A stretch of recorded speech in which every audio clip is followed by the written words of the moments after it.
طيب إذا حطينا الوظائف على جنب وطالعنا على الصورة يعني الأكبر، كيف مفروض نشوف الذكاء الاصطناعي؟ صديق ولا عدو؟ هل لازم نخاف منه ولا نصاحبه؟ هل العالم جالس بيصنع وحش ما رح يقدر يسيطر عليه؟ تكلمنا مع مختص في الموضوع وسجلنا معاه هذه المقابلة طبعا عشان فرق التوقيت، فخلينا نشوفها.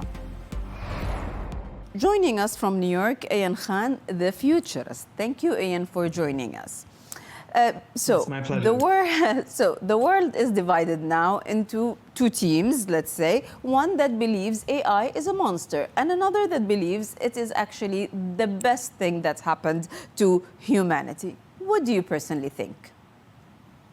I personally feel that we have to look beyond just the good and the bad of artificial intelligence and the emergence of technology in general. We can always pick a side. We can always form a certain opinion about technology. But if we look at it from a bigger, larger perspective, I really believe that technology has the potential, artificial intelligence has the potential to solve many problems that we are unable to address purely because of the lack of resources, because of the lack of expertise. And in order to do that, if we put AI on a task, it might be able to solve it within minutes and it wouldn't take years and years. And there are many examples of that. Personally speaking, I believe we have a long way to go before artificial intelligence is in every aspect of our life. And for that, we have to work on it, address the challenges, and use it to our benefit.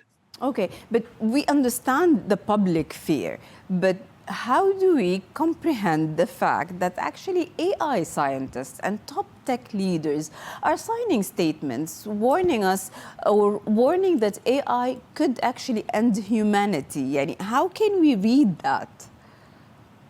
So predicting a doomsday scenario such as that, hey, technology or artificial intelligence can destroy humanity. Yes, it's a dark version of the future. So when we do foresight and we do scenarios of the future, you can build it up the way you like. You can have a positive future, a negative future, a neutral future. And this is an example of a very dark future, like sometimes you see it in Hollywood blockbusters as well. But I think we have to be practical and real when looking at this scenario. How much will AI develop in the next few years? Who will have control over AI in the next few years? Who will use it for good and who will use it for bad? We have to look at all these opinions and not only look at the negative dark side, but also look at the positive side and then balance those opinions. It's very important for the world to be practical rather than be very negative or very positive, both of which have a problem.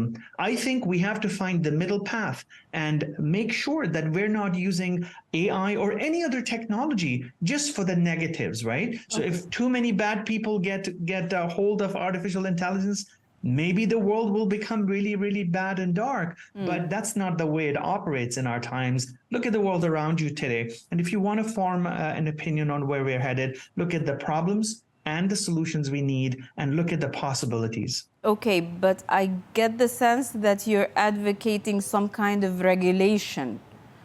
Of course, regulation is so important. And going back many, many years when the internet started, regulations were not started at that very moment. It has taken many years for the internet to have regulations. But you know what? We were dealing with email, we were dealing with HTML websites. Right now, it is important that we look at the ethics of what is driving artificial intelligence. We look at bias and how artificial intelligence is trained with data. And of course, regulations. Where can you use AI? Where can you not use AI? Because that impacts people on the road, right?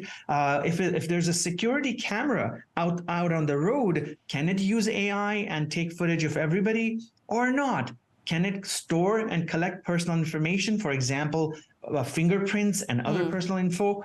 Maybe not. So regulations are very important. And that's what prompted all the different CEOs a while ago, maybe a couple of months ago, to sign this document, to sign this letter that said, let's put an embargo on developing artificial intelligence further. Let's stop the development of it before we figure out, But Ian, yes, this will take us into another dilemma and a huge fight. Who should do the regulation? Who should control the situation?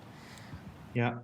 So the biggest responsibility that is upon anybody are the companies and organizations that are developing artificial intelligence, because they have the power to expand it, they have the power to regulate it, and they can also come together to form a structured organization that is neutral and that looks at the benefit of the financial, of course, the financial benefit of these companies, but the benefit of humanity and people who are going to be using AI and whose world will be full of AI. So everybody needs to come together. Thinkers, thought leaders, nonprofits, governments, the private sector.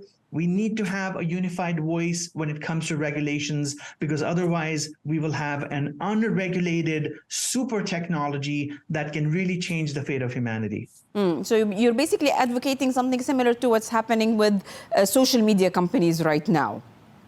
Of course. Okay. And there are many aspects of regulations in place. It's very deep in terms of coverage, but we need to do that. We need to know where our information is, who's using it, why, how, where. All of that needs to be carefully looked at. Okay. You talk a lot also about technology readiness and the need for everyone nowadays to have actually the basic knowledge of technology. How can we do that?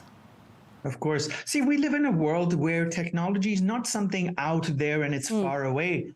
And our homes, our kids are using it, our parents are using it, we are using it. Everybody is just completely immersed in technology, whether it's watching content or learning something online and what have you. So in order to really grasp what technology does to us, we have to read how technology works, because with every passing day, there's going to be more and more and more technology in our lives for the good reasons. So the one thing we can do is learn more and expand our knowledge, whether it's reading a new book, whether it's watching even content.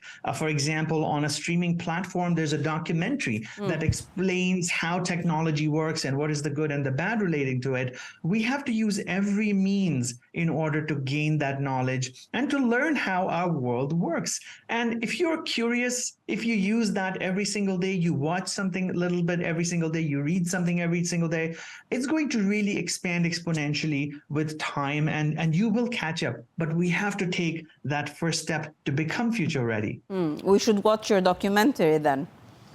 Please do. We have a bunch of documentaries we've created, some about the UAE, some about technology in Saudi Arabia, and many others that are available freely online. Yes, of course. One last question, Ian. Yes or no?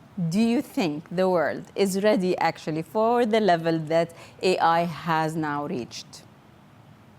Yes, we are ready for what AI has to offer, because I really believe AI is not very advanced right now. And human beings are capable of a lot of things. We have to trust our potential that we'll be able to learn from these experiences and grow and rapidly grow our capabilities of working with more complex AI. So I feel we are ready, and we just need to find a way to work with technology, specifically AI right now. Okay, I have to admit, it is a bit comforting hearing it from you right now. Thank you so much for your time. The futurist, Ian Khan, thank you. You're welcome.